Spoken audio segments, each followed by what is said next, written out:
سلام، انا هاله واليوم نقاد معكم كيك الطبقات البارده بنكهه البرتقال والزهر اللي تجي بنينه بزاف. غادي نحضرها معكم اليوم بثلاثه ديال الطبقات. طبقه ديال الكيك اللي كيجي رطب اسفنجي، طبقه الكريمه بنكهه الزهر، وطبقه الكريمه بنكهه البرتقال. تبعوا معايا الوصفه. في اناء تنوضع بيضه بدرجه حراره المطبخ، كنزيد عليها نص كاس ديال السكر سنيده، ساشي ديال السكر منسم بالفاني، قبصه ديال الملح. كنطرب المكونات غير بالخلاط اليدوي حتى يذوب عندنا السكر على هذا الشكل. نضيف نص كاس ديال الزيت، نص كاس ديال الحليب بدرجه حراره المطبخ، وكنخلط المكونات مزيان. كنضيف كاس ديال الدقيق نوعيه جيده، كندخلو في الخليط على هذا الشكل، وتنضيف نصف الكاس الثاني. ردوا البال اللي يكون الدقيق تيشرب. المهم نحتاج مني هذا الكيك كيس ونص ديال الدقيق. كنزيد ساشي ديال الخميره الكيماويه من فئه 7 غرام، معلقه كبيره ديال الخل. نمزج المكونات وتيكون هذا هو القوام ديال الخليط. كيكون خفيف شويه، ما يكونش ثقيل. في مول مدهون بالزبده والزيت كنفرغ الخليط وكنسوي ليه الوجه ديالو. كندخلو في الفران مسخن قبل 170 درجه لمده 20 دقيقه من الاسفل، وكنشعل عليه من الفوق يتحمر.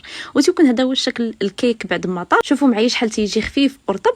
كنديمو ليه، تنقلبو في صحن التقديم وتنسد عليه بالمول من الجناب، وتنسقيه وهو سخون بنص كاس ديال الحليب. تنوضعو على جنب وتنخليه يتشرب مزيان بهذاك الحليب على ما نوجد الطبقه ديال الكريمه. بالنسبه للطبقه ديال الكريمه تجي نص لتر ديال الحليب، معالق كبار د السنيده، 3 المعالق كبار ديال الدقيق النشا يكونوا عامرين. المكونات على البارد مزيان وكنوضعوهم في شي اناء وكنرفعوهم على نار متوسطه مع التحريك المستمر حتى تعقد عندنا الكريمه وتولي لنا على هذا الشكل. تنضيف علبه ديال بيرلي او اي ياغورت كريمي عندكم.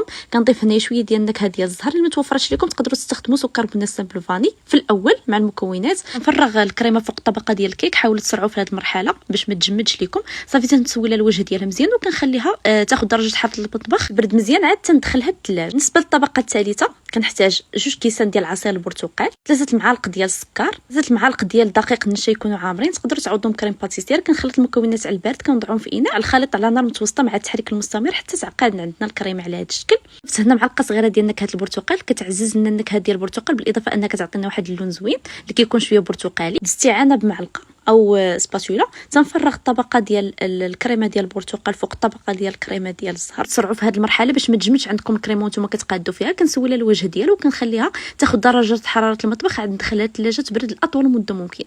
بعد ما بردات الكيك ديالنا كنزينها هنا بشرائح البرتقال، ورقات ديال النعناع، وخديت هنا وريدات اللي كيكونوا في زهره البرتقال، وشويه ديال اللآلئ اللي كيتباع عند اللي كيبيع المستلزمات ديال الحلويات. صافي وكنديموا ليها على هذا الشكل. كديموا لها معكم بسهوله، سيرتو كانت بارده مزيان. وهذا هو الشكل النهائي ديال الكيك ديالنا ديال اليوم. راه ما نقولش لكم شحال تجي رائعه بزاف، لا في الشكل ولا في المذاق. نكهه الزهر تتواتى بزاف مع نكهه البرتقال، بالاضافه لانها تتقدم بارده منعشه لاحقه غوتي في هذه الحراره. جربوها بهذه الطريقه، انا متاكده غادي تنال اعجابكم. السلام عليكم.